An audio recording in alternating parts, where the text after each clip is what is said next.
สบายดีพี่น้องมาสุขุสุคนนางโมกไข่มกเอ่อ้นว่าสิเดินทางเมื่อบริเมื่อซ้ำเนาะพี่น้องเพราะว่าอ้นไปเห็นคอมเมนต์ FC แล้วก็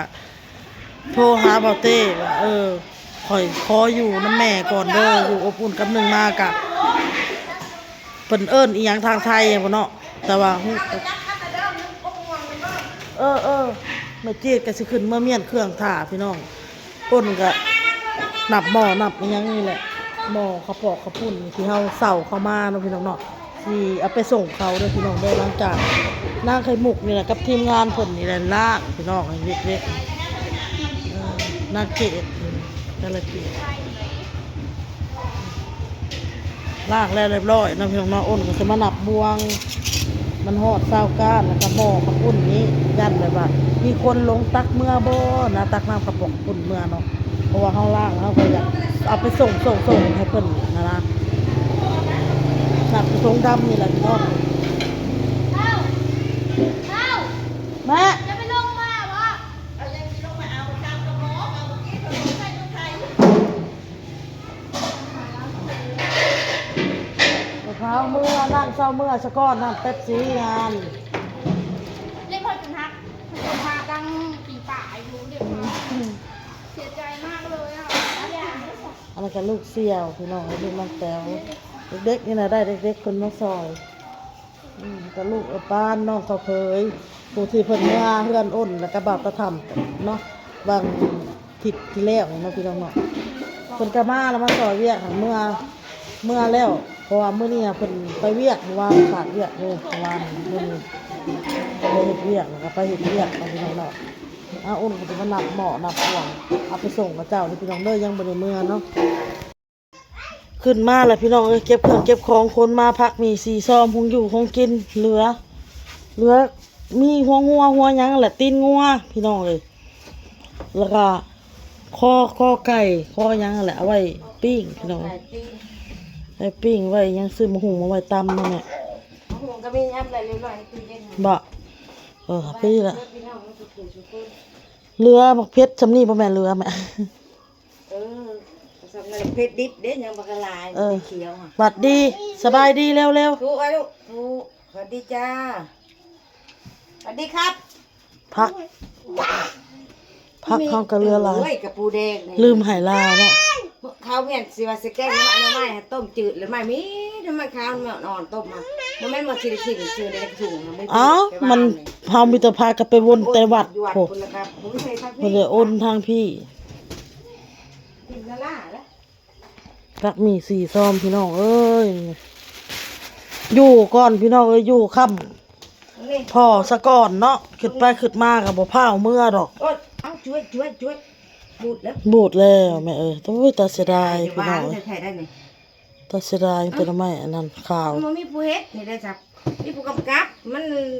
ยากเอาลงไปแกงอยู่วัดเมื่อวานนี่ก็ได้แกงแล้วแกงเป็นมีแล้วเฮ็ดพายกะอ้นเมื่อวานนี่อ้นพุ่นอ้นพี่พี่น้องเอ้ย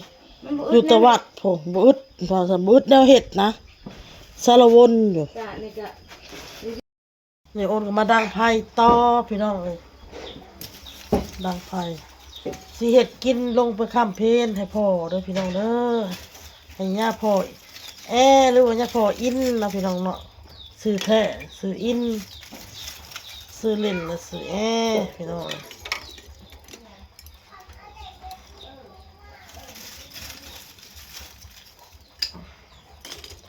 สิขัวหมูใส่กะหล่ำลงไปค้ำมื้อเช้านี่แม่จีดลงตอนเพลนี่ต้นละลงพี่น้องก็เพลขัวหมูขัวยังแล้วล่ะลงกับออโต้เลยพี่น้องเลย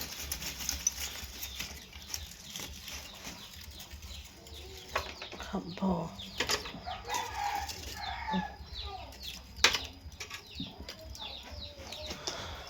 ขัวหมูใส่กะหล่ำพี่น้องไปเอาหมูก่อนเดี๋ยวเรามาขัวหมูพี่น้องขัวใส่กะหล่ำ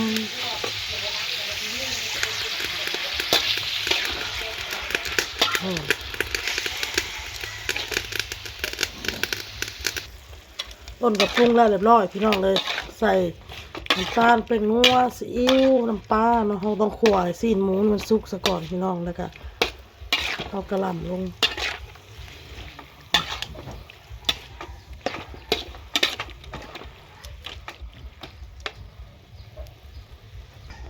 อันนี้ก็กบพี่น้อง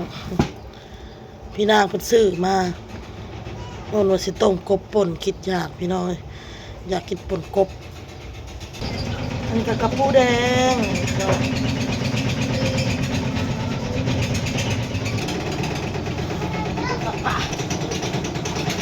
ลูกสะพานสบายดีนะพี่น้องลูกสะพานสั่น มันสะท้านมันสั่นสะเทือนพี่น้อง บ้านแห้ง ปั่นแห่สักผ้าสักแพร่อ้นกะสิเมื่อจ้าเลยอยู่เป็นหมู่แม่ซะก่อนพี่น้องเอ้ยเพราะว่าอยู่ในเฮือนกะใบบุญโชคไส้แล้วก็ไข่มุกแม่จีดอ้นแล้วก็ออโต้พี่น้องมีกันแค่นี้เพราะว่าพ่อเพิ่นก็บวชเป็นย่าอยู่วัดพุ่นแหละเอาว่าอ้นเฮ็ดกับข้าวกับน้ำที่ลงไปค้ำเพิ่น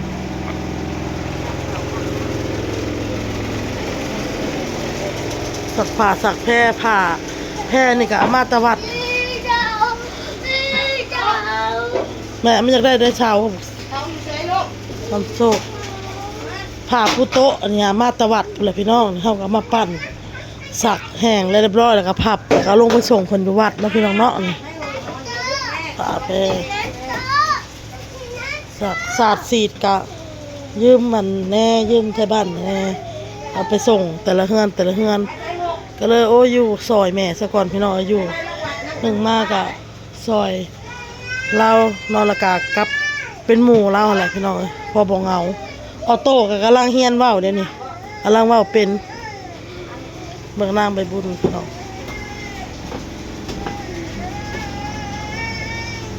ง่ายแล้วยังหัวยุ่งหัวหยองสบายดีแน่ใบบุญ ที่อ่ะสุดทอดแล้วกันเลยลงไปนั่นคือแบบที่วิธีที่นั่งคนในรถทีวี น้ำพันได้แล้วเวียกผมยุ่งกระตุงอยู่ร้านมาจีดกันเลยหันมาทางนี้ก็พดกว้าง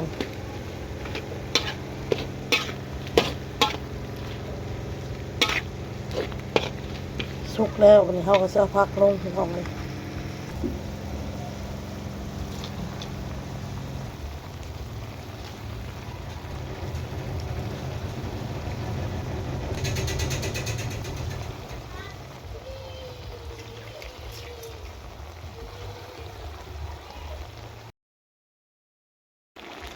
พี่น้องใส่ผักหอมลงมาจากใส่กะหล่ำก็ถือว่า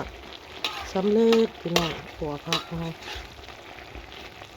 ใส่ผัก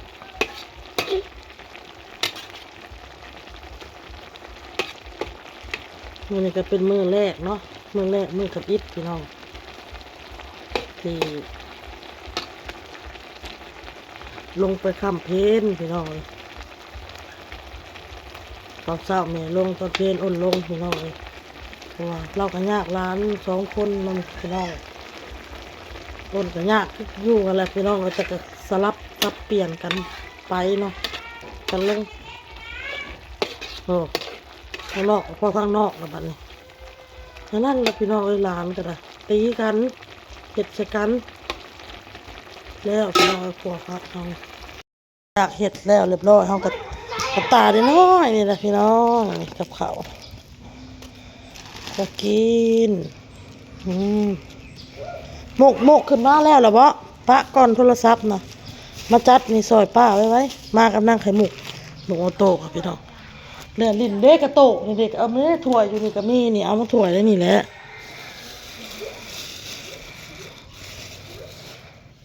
แล้วก็มีคนอยู่ในบ้านน่ะเพิ่นพากน้ำแน่พี่น้องเอ้ยของลูกของกินเลยเพิ่นพากมา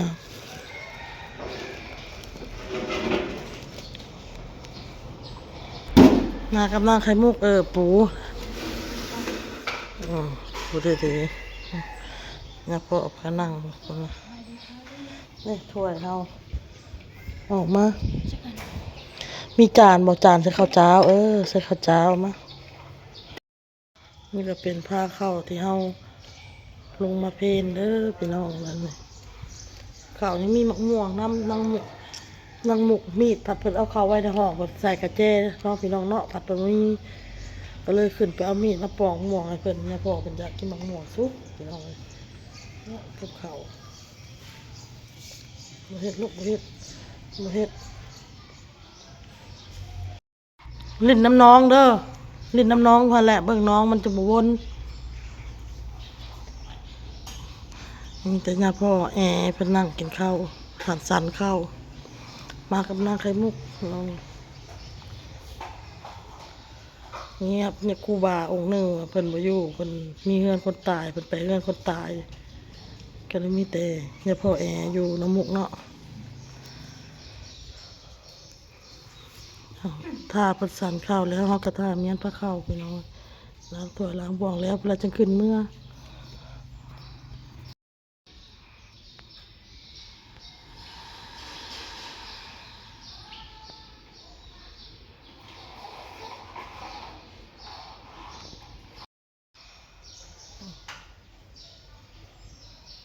ไปแล้วพี่น้องกินกับพ่อก็คลิปหน้าเด้อสบายดีพี่น้อง